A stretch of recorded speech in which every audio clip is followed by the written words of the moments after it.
নমস্কার বন্ধুরা, চলে এসেছি গল্পের রবিবারে আমার আজকের গল্প নিয়ে।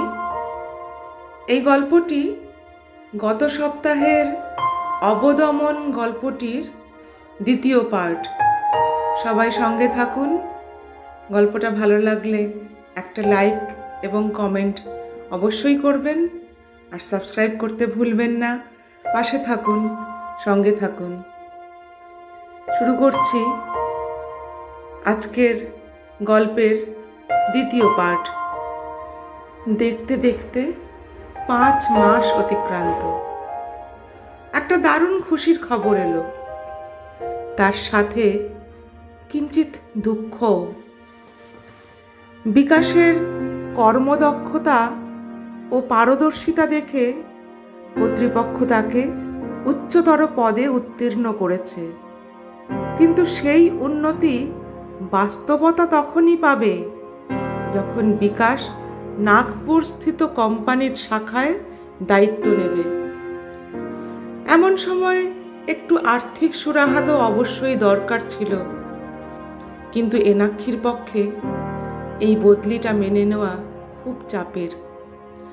নতুন জায়গা, সেখানে এনাক্ষীকে নিয়ে যাওয়াটাও তো সমীচীন নয়। তাছাড়া এখানে পরিচিত পরিবেশ, ডাক্তার, মা, শ্বশুর শাশুড়ি, অন্যান্য পরিজনরা সবাই আছেন। নাগপুরে তো বিকাশ একা। সর্বোপরি এই সময় বিকাশের কাছে থাকা উচিত। এটা যতটা সত্য, ততোধিক সত্য পরিজনদের উপর নির্ভরশীলতা এবং তাদের সহযোগিতা। এইসব ভেবে বিকাশ কিছুটা মন মরা। এনাক্ষীও চঞ্চল, কেউ কিছুই বলতে পারছে না। শিবানী দেবী বললেন, খোকা, তোর শ্বশুর বাড়িতে জানিয়েছিস? ওনারা যদি বৌমাকে নিয়ে গিয়ে এই সময় রাখেন, বা ওনারা যদি এখানে এসে থাকেন? বিকাশ বলে, সে তো জানিয়েছি মা, ওনারা নিজেরাই ভীষণ ভেঙে পড়েছেন। তবে আমাকে আশ্বস্ত করেছেন। যাই হোক, তুমি তো আছো, তেমন দরকার হলে ডাক্তার কাকুকে ডেকো, আর আমার অফিসের নাম্বারটাও রেখে গেলাম। তবে আমি আসতে চাইলেও হুট করে আসতে পারবো বলে মনে হয় না। সবই সর্বশক্তিমানের ইচ্ছা। অন্য সময় হলে এনাক্ষী ঠিক কিছু না কিছু ফোড়ন কাটতো। সবটা শুনে বলল, চিন্তা করো না বিকাশ, নিজের যত্ন নিও, আমি ঠিক থাকবো। তবে প্রসবের সময় যদি তুমি একটু। অবশেষে মহেন্দ্রক্ষণ আগত। এনাক্ষী ভীষণ উদাস। সেটা শিবানী দেবীর নজর এড়ায়নি। যদিও সান্ত্বনা দেওয়ার মতো কোনো ভাষাই তার জানা নেই। বিকাশ হওয়ার সময় শিবানী দেবীরও এমনই হয়েছিল। তবে উনি ছুটি নিয়ে সব সময়ই পাশে ছিলেন। কিন্তু বর্তমানে চাকরির পরিস্থিতি আর 25 বছর আগের পরিস্থিতি তো এক হয় না। ফলে আড়ালে চোখ মাছা ছাড়া আর কিছুই করার নেই। নির্দিষ্ট দিনেই নবজাতক নিরাপদেই ভূমিষ্ঠ হলো। এনাক্ষীর চক্ষু বৃথাই কাউকে খুঁজে বেড়াচ্ছে।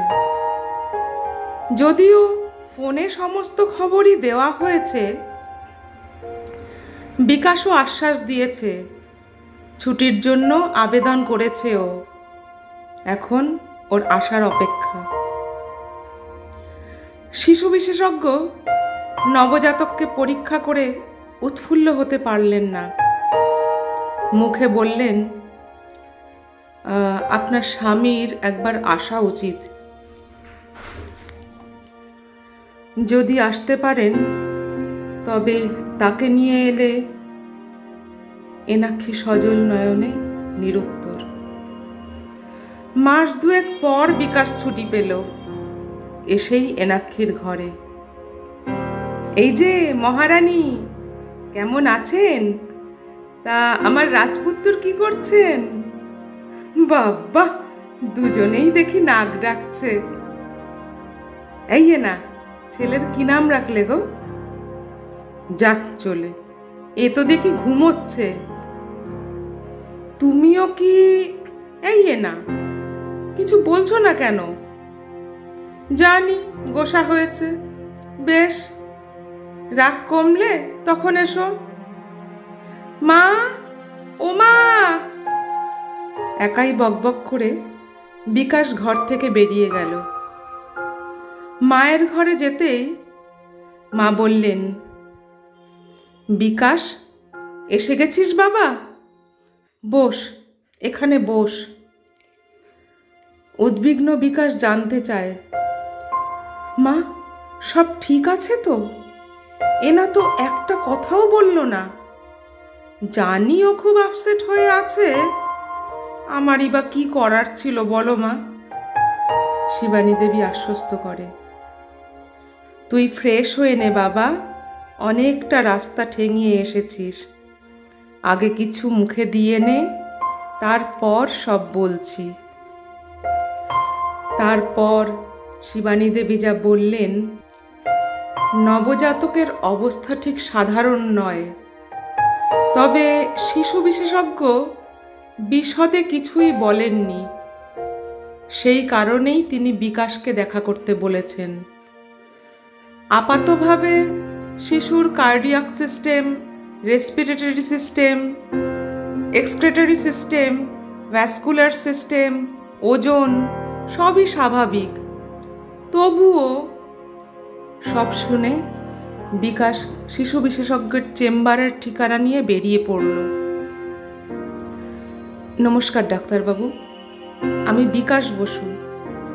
আপনি আমাকে দেখা করতে বলেছিলেন। বসুন। আপনাকে আসলে কয়েকটা কথা বলার ছিল। এনাক্ষী দেবী একটু আপসেট, তাই ওনাকে তেমন কিছু বলিনি। সেটা একদিকে ভালোই করেছেন, তাছাড়া এনা একা কি বা করত।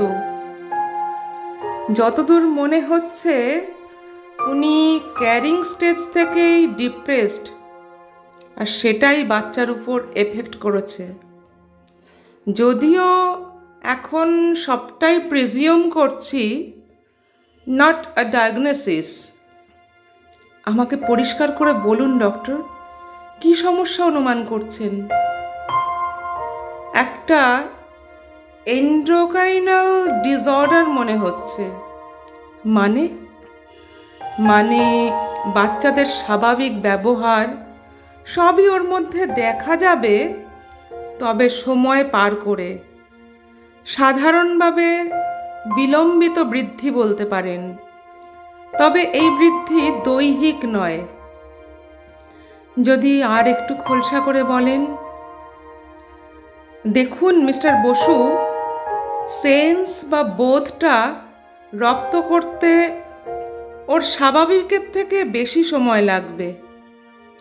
যদিও, কিন্তু এমনটা কেন হলো ডাক্তারবাবু? কিছু কি আলোকপাত করতে পারেন?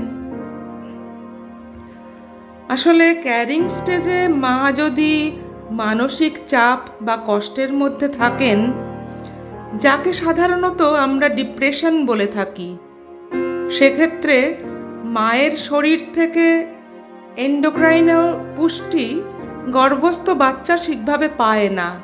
এটা তারই ফল। বাই দ্য ওয়ে, আপনার পোস্টিং কতদিনের? মানে কবে বাংলা ছাড়া হলেন? ডাক্তারবাবু, মনে হচ্ছে আমার সন্তানের অস্বাভাবিকত্বের জন্য আমিই দায়ী। এনা যখন 2-3 মাসের গর্ভবতী, তখনই চাকরি বজায় রাখতে আমাকে বুঝতে পেরেছি। আর সেটাই নিশ্চয়ই আপনার স্ত্রী মেনে নিতে পারেননি, বা বাধ্য হয়েই মেনে নিয়েছিলেন, তাই তো? একদম তাই ডক্টর। এনার নিজেও আর সেই ফর্মে নেই। আসলে ও খুব বকবক করতে ভালোবাসতো, এমনকি আমার মাও ওকে প্রশ্রয় দিত। ফলে এক কথায় এনা খুবই হাস্যলাস্যে প্রাণোচ্ছল ছিল। কিন্তু কিন্তু এখন সেই রকম ও হাসাহাসি করে না, চুপচাপ হয়ে গেছে, তাই তো?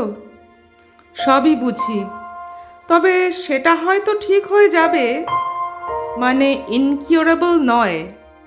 অবশ্য আপনার কোম্পানি ওদের খুব দরকার।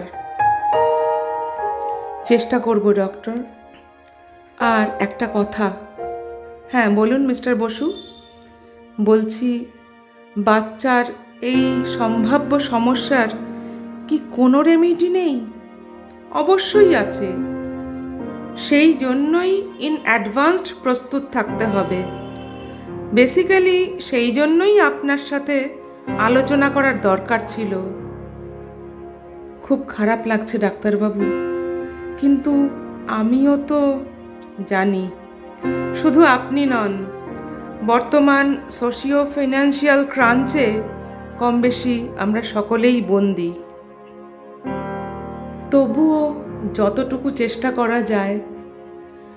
তবে আগে থেকে বিপদের গন্ধ না পেলে সেই বিপদ থেকে নিজেকে বা পরিবারকে রক্ষা করা প্রায় অসম্ভব। একদম ঠিক বলেছেন ডক্টর। আর কিছু পরামর্শ? আপাতত এই পর্যন্ত। তবে আগে আপনার স্ত্রীকে চিয়ার্ড করুন। এখনও তিনি ফিডিং মাদার, ফলে ন্যাচারাল কারণেই বেবি অনেকটা স্বাভাবিক হলেও হতে পারে। May God bless all. Chamber থেকে বিকাশ সোজা নিজের কোম্পানির লোকাল হেড অফিসে এলো। সেখানে সিইওর সাথে দেখা করে ও সমস্তটাই বলল। সাথে এও বলল, স্যার, এই সিচুয়েশানে আমাকে বদলি করে বা ডিমোশন দিয়ে কলকাতায় নিয়ে আসুন, নয়তো আমি পদত্যাগপত্র দিতে বাধ্য হব। সিইও বিকাশকে আশ্বস্ত করে বলেছিলেন, আমাকে যা যা বললেন সব সবিস্তারে লিখে একটা মেল করুন। আর হ্যাঁ, এক কপি দেবেন to all the branch heads. বোঝা গেল? এখন নিশ্চিন্তে বাড়ি যান বিকাশবাবু। যদি আমার গল্প পাঠ আপনাদের ভালো লেগে থাকে তাহলে প্লিজ একটা লাইক করবেন এবং কমেন্ট করে জানাবেন কেমন লাগছে। আর আমার চ্যানেলটা সাবস্ক্রাইব করতে ভুলবেন না যেন। আর হ্যাঁ, পাশে থাকা বেল আইকনটা অবশ্যই ক্লিক করে দেবেন, যাতে কোনো গল্প আপলোড করলে সঙ্গে সঙ্গে তা আপনাদের কাছে পৌঁছে যায়। সঙ্গে থাকুন, পাশে থাকুন, গল্পে থাকুন এবং সুস্থ ও ভালো থাকুন।